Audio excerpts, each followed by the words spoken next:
बिस्मिल्लाहिर्रहमानिर्रहीम अस्सलाम वालेकुम। डियर स्टूडेंट्स, आज की जो वीडियो है इसमें हम डिटेल में डिस्कस करेंगे जस्ट आपके पीबीए को, यानी आपकी जो प्रैक्टिकल बेस्ड असेसमेंट का पेपर होना है। अब आप अगर 10 क्लास के स्टूडेंट हो या आप सेकेंड ईयर के स्टूडेंट हो तो उसका आपका क्या पेपर पैटर्न है, ठीक है। उसके लिए आपके कौन से जो प्रैक्टिकल्स हैं वो आपके इंक्लूड हैं, ठीक है। तो ये आपके पास फेडरल बोर्ड की ऑफिशियल वेबसाइट है, इसका लिंक मैं आपको डिस्क्रिप्शन बॉक्स में शेयर कर दूंगी।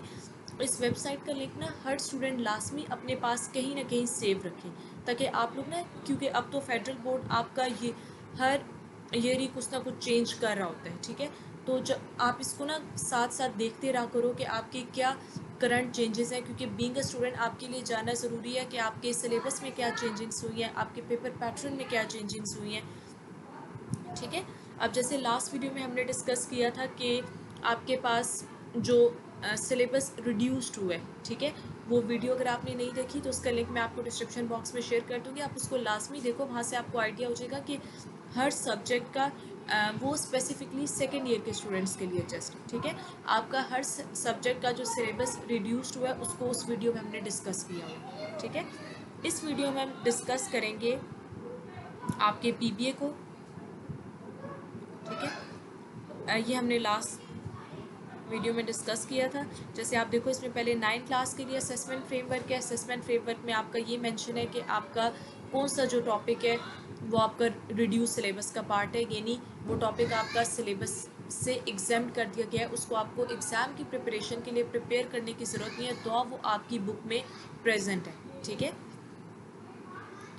इसी के साथ आपके पास ये 10 क्लास का असेसमेंट फ्रेमवर्क और मॉडल क्वेश्चन पेपर, जहाँ से आपको आइडिया हो जाएगा कि आपका पेपर पैटर्न क्या होगा, आपके पेपर में किस तरह के क्वेश्चंस आएंगे, ताकि आप उसी तरह की प्रिपरेशन करो, ओके।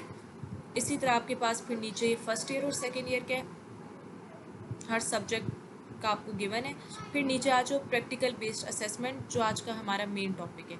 अच्छा, अब इसमें आपके पास ये एसएससी लेवल के हैं और ये आपके एचएसएससी लेवल के हैं, ठीक है। इसमें हम फिज़िक्स को डिस्कस कर लेते हैं। बाकी सब्जेक्ट्स के लिए भी आप खुद ओपन करके लाजमी देखिएगा कि आपके पास क्या पेपर पैटर्न है।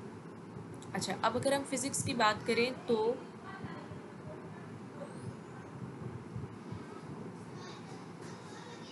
सबसे पहले तो आपको यहाँ पर सिलेबस गिवन है कि आपके पास प्रैक्टिकल्स का सिलेबस क्या है, ठीक है। तो फिज़िक्स का जो आपका पीबीए होना है 30 मार्क्स का आपका पीबीए होगा, क्योंकि फर्स्ट ईयर में आपका कोई प्रैक्टिकल एग्जाम कंडक्ट नहीं हुआ, तो 15 मार्क्स आपके फर्स्ट ईयर से हैं और 15 मार्क्स आपके सेकेंड ईयर से हैं, तो ये ओवरऑल आपका 30 मार्क्स का पीबीए होगा, ठीक है। अब आपका जो सिलेबस है ना, सिलेबस को भी आपके 2 सेक्शंस में डिवाइड किया गया है, section A and section B. Section A में जो आपकी लिस्ट ऑफ एक्सपेरिमेंट्स हैं उसमें से आपका 18 मार्क्स का पेपर आएगा आउट ऑफ 30, यानी आपका 60% जो पेपर है वो आपका सेक्शन ए में से आएगा, ठीक है। यानी सेक्शन ए की वेटेज आपके पास ज़्यादा है। सेक्शन ए में ये आपके लिस्ट ऑफ प्रैक्टिकल्स हैं, जिनमें पहला आपका जो प्रैक्टिकल है, measure volume of small spherical object using screw gauge and calculate uncertainty result, जो आप ये मैट्रिक में भी करके आते हो स्क्रू कैच वाला। सेकंड आपका प्रैक्टिकल है स्फेरोमीटर। देन आपके पास ये है विस्कोसिटी ऑफ फ्लूइड वाला, Melde's separators, resonance tube, potentiometer, simple pendulum, relation between current and capacitance, charging and discharging, ठीक है। तो ये आपके पास सेक्शन ए में आपके 9 प्रैक्टिकल्स हैं। इन 9 प्रैक्टिकल्स में से आपके 18 मार्क्स के क्वेश्चंस आएंगे, ठीक है।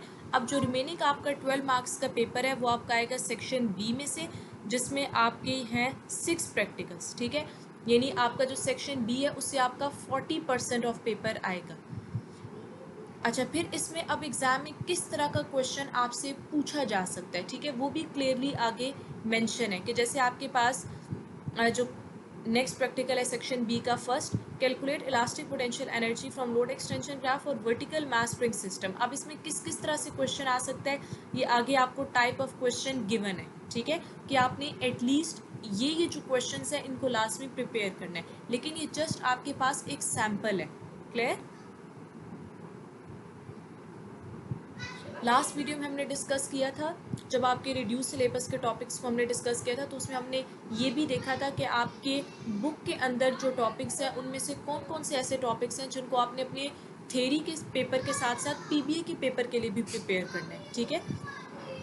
तो लास्ट में उसको आप ना देख लीजिएगा। अच्छा, अब आते हैं पेपर पैटर्न की तरफ। तो 30 मार्क्स का आपका पेपर है जिसके लिए आपको टाइम अलॉट किया जाएगा 2 आवर 30 मिनट्स, यानी आपके पास 2.5 घंटे हैं इस पेपर को सॉल्व करने के लिए, ठीक है। अच्छा, आपको ना पीबीए के पेपर के लिए भी एक सेपरेट ई शीट प्रोवाइड की जाएगी जैसे आपको थ्योरी के पेपर के लिए की जाती है, ठीक है।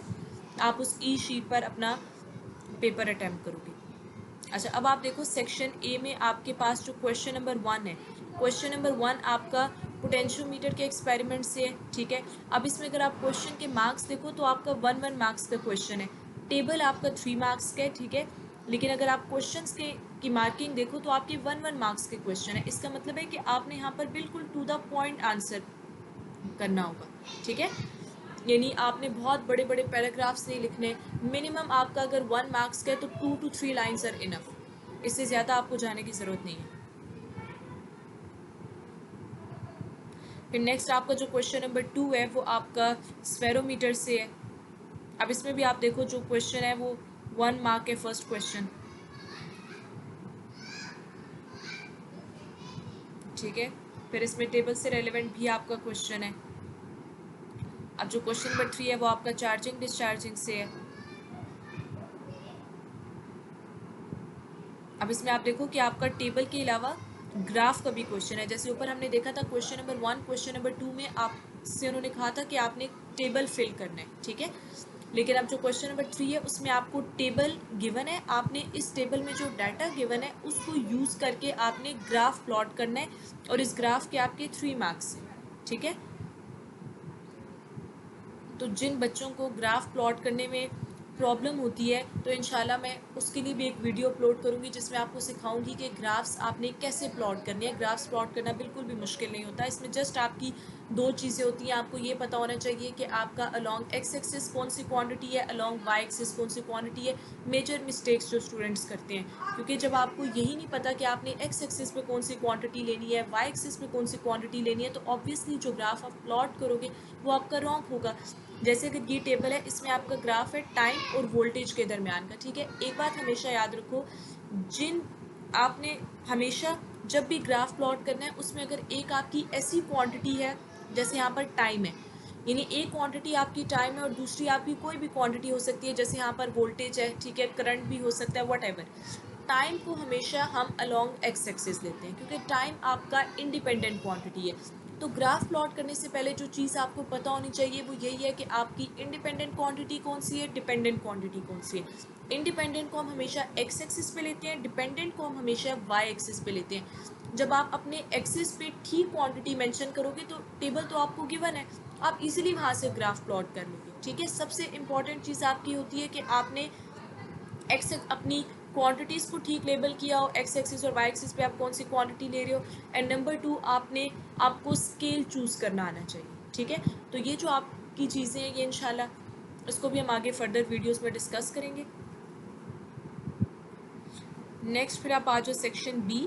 अब सेक्शन बी में जो आपका प्रैक्टिकल है क्वेश्चन नंबर 4, ये आपका इलेक्ट्रॉनिक टाइमर से, ठीक है। अब इसमें भी आप देखो आपके पास टेबल है, देन आपके पास उसी तरह 1 मार्क्स के क्वेश्चन है। अभी जो जैसे आपका क्वेश्चन क्या है, calculate mean value of G and percentage error in ji.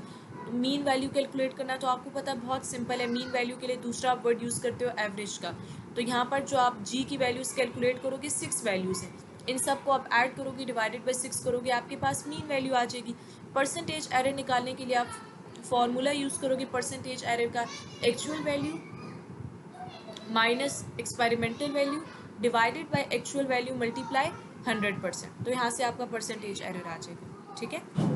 Next आपका क्वेश्चन नंबर 5 है जो आपका रेक्टिफायर से है, ठीक है। फिर आपके पास क्वेश्चन नंबर 6 जो है फोटो इलेक्ट्रिक से।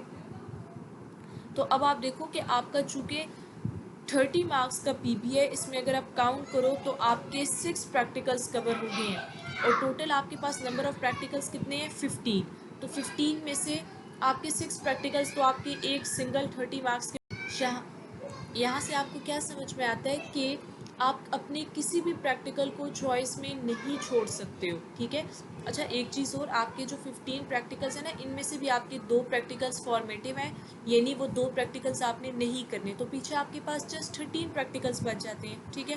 तो अब उन 13 में से 6 प्रैक्टिकल्स तो आपके इस 30 मार्क्स के पेपर में आ गए, ठीक है। आपके पास सिर्फ 7 ऐसे प्रैक्टिकल्स हैं जिनमें से क्वेश्चंस नहीं आए, यानी आप अपने एक सिंगल प्रैक्टिकल को भी स्किप नहीं कर सकते हो, ठीक है। तो ये आपने फिजिक्स के लिए देख लिया। इसी तरह आप ना बाकी सब्जेक्ट्स को भी यहाँ से गो थ्रू कर सकते हो, chemistry, computer, bio. So this is all for today's video. अगर आपको इससे रेलिवेंट कोई भी क्वेश्चन है, you can just write it in the comment box and I will try my best to response you as soon as possible. Okay, अल्लाह हाफिज़।